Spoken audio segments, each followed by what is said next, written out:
बुढ़ापा। रोज की तरह दीनदयाल जी अपने शाम के सैर सपाटे से लौट आए थे। वह अपने जूते उतार ही रहे थे कि बहू ने पूछा, बाबूजी, हम पार्टी में जा रहे हैं। हम वहीं से खाना खाकर आएंगे। आज रात के खाने में क्या खाएंगे बताइए। दीनदयाल जी सोचने लगे। आज रविवार तो नहीं है और ना ही किसी की शादी है। जरूर किसी पार्टी में जा रहे होंगे। छोड़ो, मुझे क्या करना है इस उम्र में। अपने विचारों पर काबू करते हुए दीनदयाल जी बोले, ऐसा करो बेटा, मेरे लिए 2 रोटियां बना दो, दूध के साथ रोटियां ही खाऊंगा। बहुत तुरंत बोल उठी, बाबूजी, सुबह ही जो बनाई थी उनमें से 2 रोटियां अभी भी बची हुई है।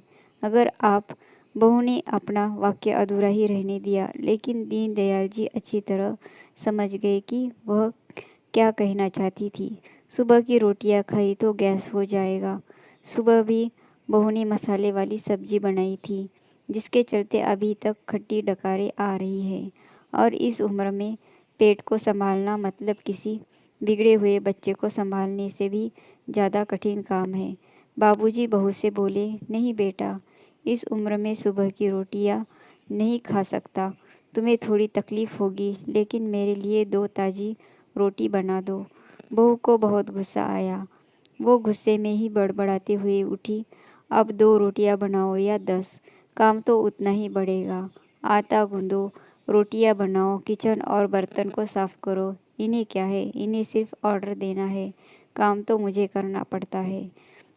बस दिन रात इनकी ही सेवा करते रहो। बहू के बोल दिनेश लाल के कानों पर पड़ रहे थे। हे भगवान, सिर्फ 2 रोटियां बनाने में इतनी तकलीफ। मैंने कोई 5 पकवान तो नहीं मांगे थे। उन्हें बहुत गुस्सा आया, लेकिन गुस्सा वह किया जाता है जहाँ कोई सुनने वाला हो। उन्होंने अपना गुस्सा निकल लिया। अब तो उन्हें जितनी जल्दी गुस्सा आता था, उससे जल्दी चला भी जाता था। दीनदयाल जी को अपनी पत्नी की बहुत याद आई। विमला के जीते जी उन पर कभी बासी रोटी खाने की नौबत नहीं आई थी। उल्टा खाने में 10 चीज़ें और मिल जाती थी। खाने के साथ मीठा, पापड़, अचार, दही, छाछ, सलाद और पता नहीं क्या क्या। दीनदयाल जी को बहुत बुरा लग रहा था। रहने दो बहू, मैं सुबह की रोटी ही खा लूँगा। फिजूल में तुम्हें तकलीफ होगी और मेरी वजह से तुम लोगों को देर नहीं होनी चाहिए। बहू को तो सोने पे पीला मिल गया था। वह अपनी आवाज़ मीठी करते हुए बोली, बाबूजी, आप चाय लेंगे क्या? दीनदयाल जी अपने चाय पीने की इच्छा को दबाते हुए बोले, वैसे कोई खास इच्छा नहीं है चाय पीने की, मगर तुम अपने लिए बना ही रही हो तो मेरे लिए भी थोड़ी बना देना। हाँ बाबूजी, मैं अपने लिए बनाने वाली हूँ, आपके लिए भी बना देती हूँ। बोलकर बहू रसोई घर के अंदर चली गई। दिनेश लाल जी खुद से ही बातें करने लगी। अभी तो लाखों की जायदाद है मेरे पास, यह घर भी मेरे नाम पर है और खाते में भी लाखों रुपए पड़े हैं। कभी बेटा विषय निकालता है तो मैं बोलकर टाल देता हूँ कि मेरे बाद तेरा ही तो है सब कुछ, और फिर भी 1 कप चाय और 2 ताज़ी रोटियों के लिए तरसना पड़ता है। तो उन बूढ़ों का क्या होता होगा जिनके पास संपत्ति के नाम पर पुरानी यादों के सिवा कुछ भी नहीं होता। विमला को याद करके दीनदयाल जी की आंखों में आंसू चमकने लगे और धीरे से गालों पर सरके। विमला के होते हुए उन्होंने घर का कोई भी काम नहीं किया था। आर्थिक जवाबदारी के अलावा उनकी कोई जवाबदारी नहीं थी। उनके व्यापार ने भी उन्हें अच्छा साथ दिया था। वह भी विमला से बहुत प्यार करते थे, लेकिन कभी बता नहीं पाए।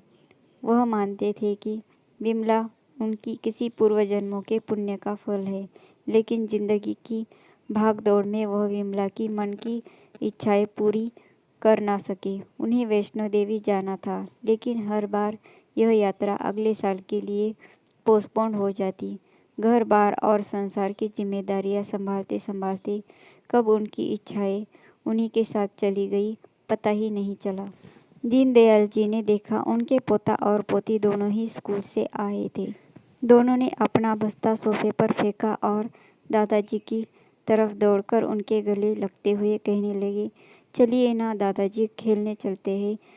यही निस्वार्थ प्रेम के कुछ पल थे जिनमें दीनदयाल जी भी बच्चों के साथ बच्चे बन जाते थे और सारे अपने दुख और यादें भूल जाते थे। वह कुछ बोल पाते उससे पहले ही बहू ने कहा, चलो छोड़ो दादाजी को, हमें पार्टी में जाना है। जल्दी से आकर तैयार हो जाओ, पापा भी आते ही होंगे। दोनों ही बच्चे दादाजी को छोड़ मम्मी की तरफ भागे।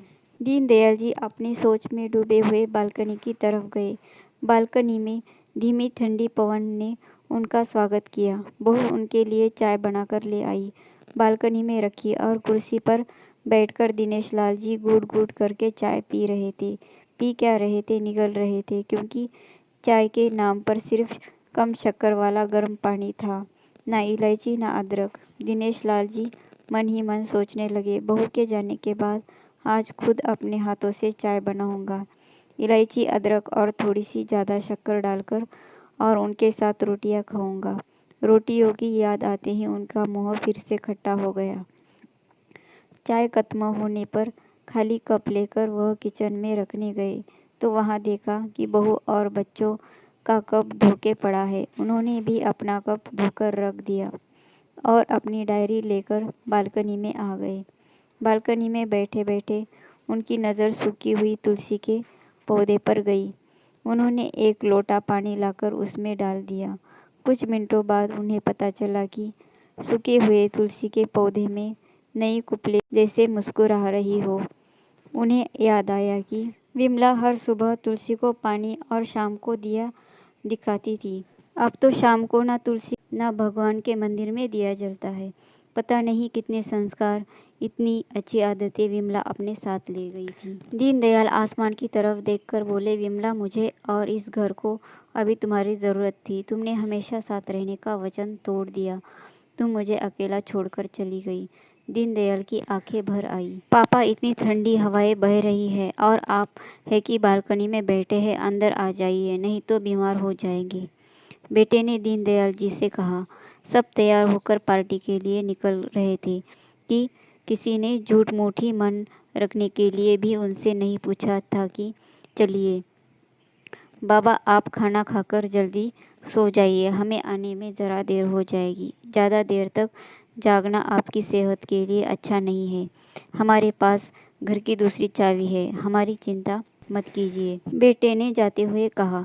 ऐसे बोल रहे हैं जैसे मेरी सेहत की बहुत फिक्र है। कितने दिनों से बोल रहा हूँ, डॉक्टर के पास ले चलो, बीपी बढ़ा हुआ है, शुगर भी चेक करवाना है। थोड़ा सा भी चलता हूँ तो हांफने लगता हूँ।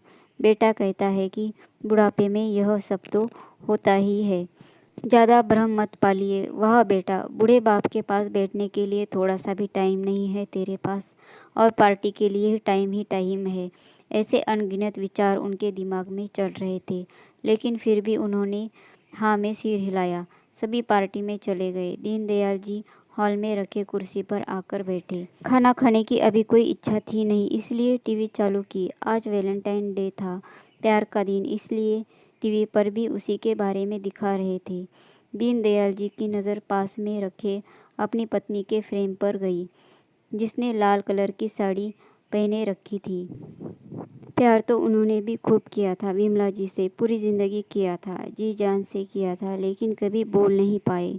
टीवी पर दिखा रहे थे, लोगों ने लाल कपड़े पहन रखे थे, हाथों में लाल फूलों के गुच्छे लेकर वह ग्रीटिंग कार्ड्स की खरीदी कर रहे थे। पता नहीं दीनदयाल जी के मन में क्या आया, उन्होंने अपने पैसों का बंटवा लिया और निकल पड़े। विमला जी के याद में चलते चलते वो एक आइसक्रीम पार्लर के पास पहुँचे। उनको श्वास चढ़ गया था, उनके सांसों की गति तेज हो गई थी। आइसक्रीम पार्लर के पास एक कुर्सी पर वह आकर बैठे। तभी वहाँ पर एक छोटी सी बच्ची आई जो गुब्बारे बेच रही थी। बच्ची बोली, दादाजी गुब्बारे लोगे क्या? इतने ही बच्चे हैं, बिक जाएंगे तो जल्दी घर चली जाऊंगी। दीनदयाल जी ने देखा 10-12 रंग बिरंगे गुब्बारे थे। उन्हें याद आया कि विमला जी को भी गुब्बारे बहुत पसंद थे। उन्हें बच्ची की आंखों में सच्चाई और आशा दिखी। उन्होंने 200 रुपये दिए और सारे गुब्बारे खरीद लिए। उन्हें फिर से विमला जी की याद आई, क्योंकि वह भी किसी न किसी ज़रूरतमंद की मदद किया करती थी। कभी वो टोकते तो वह कहती, हमें भगवान ने लेने वालों की नहीं, देने वालों की लाइन में खड़ा किया है, और थोड़े से रुपए के बदले में लाखों की दुआएं मिलती है तो मुझे टोका मत कीजिए। आंखों में आंसुओं के साथ दीनदयाल जी खड़े हुए रास्ते के बीचों बीच आए।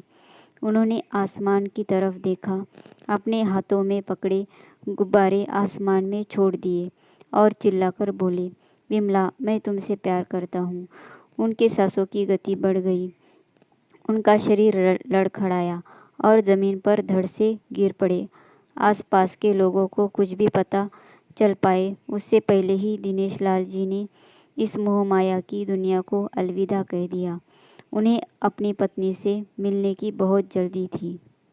वीडियो अच्छी लगी हो तो वीडियो को लाइक, शेयर और सब्सक्राइब ज़रूर कीजिए। Thank you for watching.